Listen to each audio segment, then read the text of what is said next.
Good afternoon. This is Lewis, and welcome to Lesson 7 of the series titled, You Are What You Think, Cognitive Solutions for Everyday Problems. So what is today's goal? Today's goal is to be able to learn how a thought journal can be used to identify and replace unhelpful and very dangerous thoughts faster. So I want to do something creative. I want to relate us to a well, like a drinking well. But first I want to make 2 points. Point number 1 is that a well is much deeper than what we can see, than what we truly think it is.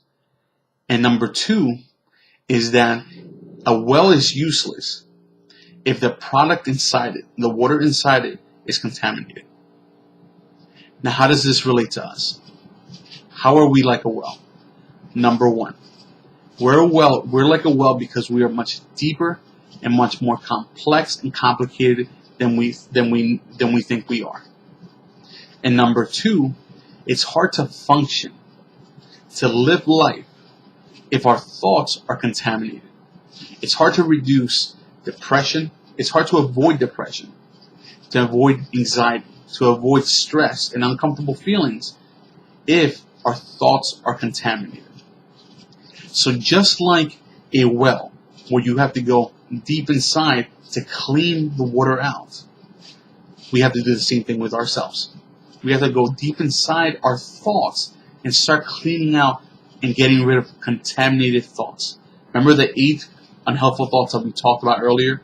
We have to start cleaning them out. Now, for some of us, we're able to sit down and think about what's bothering us. Think about what happened before. Think about how it made us feel. Think about what we're going to do to change that thought and that feeling. For some of us, you can do that. However, most of us, like myself, I'm not able to do that all. Not able to do that all in my head. For some of us, we have to write it down on a piece of paper. We have to work through the thought. We have to identify and replace the thought by writing it down. And so that is the strategy that I'm trying to teach today. It's called a thought journal. And it's basically writing down what some people can do in their heads. Now there's 5 components to a thought journal. The first component is the situation or the event. It is the who, the when, the where, the what happened. So it is basically what happened that caused the uncomfortable feeling, that made you stressed, depressed, anxious. The second part of the thought journal is called the feeling part. It is you're basically putting in there 1 word or 2 words that you're feeling when that event happened. And then the second part to the feeling part is rating how high is that feeling. So if you felt anxious, how anxious were you from 0 to 100? The third part is called the automatic thought part. So it is what you were thinking just before and during the feeling. So what were you thinking when you got depressed? When were you thinking when you were anxious? What were you thinking when you were sad? So what were you thinking? The fourth part is that thing that you were thinking, was it limited? Was it contaminated? And if it was limited, which one of those limited thought patterns was it? Was it overgeneralizing? Was it assuming? Was it getting rid of the positive? So identifying what kind of thinking it was. The 5th part is replacing that thought with a better thought. Remember what we discussed in lesson 6. So an alternative thought. What could be happening instead? And then the last part is re-rating your feeling. So originally, if you felt anxious and you felt anxious at 80%, what percentage were you in there now? So what I want to do now is give you a couple examples. And I think examples are very important because it allows you to think of something rather than it just being kind of broad. Right? So something's going to pop up now it's the same kind of thought journal, but it's going to be filled in. And what I'll do is I'll read 1 or 2 of them just so you can truly understand what I'm trying to get at with a thought journal. So it's going to pop up now. So as you see, it's the same format. The situation, the feeling, the thought, the limited pattern, the balancing thought, and then re-rating the feeling. So how about we do the first two? So what happened? I broke my diet and I overeat. I promised myself that I wasn't going to eat cake, and I gave up and I ate cake. I wasn't supposed to eat it till the end of the week on Sunday. So how do I feel? I feel disappointed, and I feel 80% disappointed. So what is the thought that pops in my head? I knew I couldn't do it. I never had it in me. I quit. So what kind of thought is that? Well, it's a filtering thought. Instead of thinking the negative, it only thinks about the negative and not the positive. It doesn't think that, hey, I lost 2 pounds already. I followed the diet for 3 weeks and I just had a little hiccup. So filtering. So what is the balancing thought? The balancing thought is, I did really well for a week. I can do this. Tomorrow I will start again where I left off. Now I re-rate the feeling. The feeling originally was disappointment. And what's the new percentage? 20%. How about we do number 2?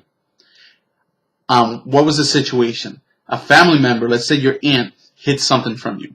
Told everybody else but yourself. And so what is the feeling? I'm embarrassed. And I'm 90% embarrassed because she told everybody except me. And here I am not knowing what's happening. What's the automatic thought? What else is she hiding from me? I can never trust her.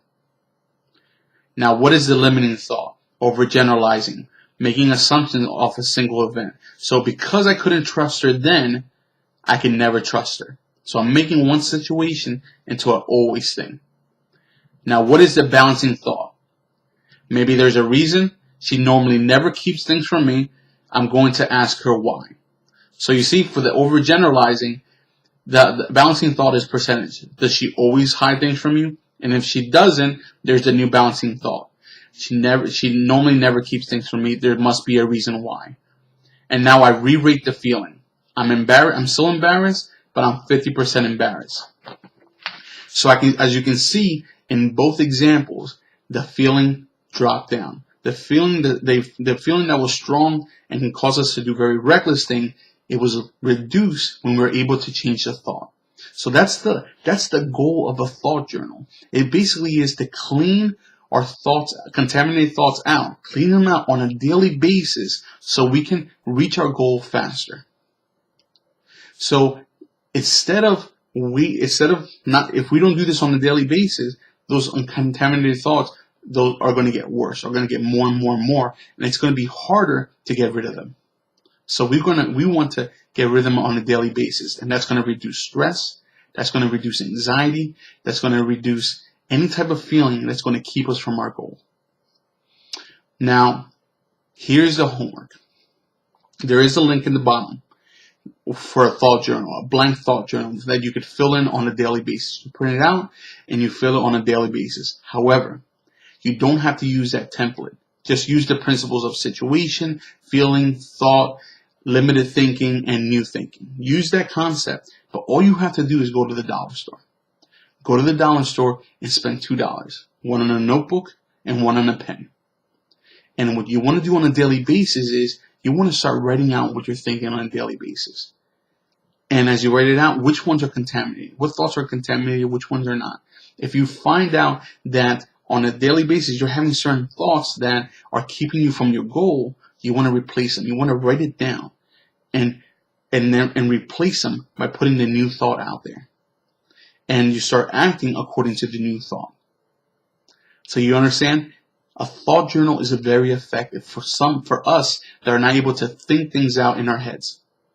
And it's very effective if we want to be able to reach our goal faster by cleaning out thoughts that keep us away from it. So that is the lesson for today, and I'll see you at lesson 8.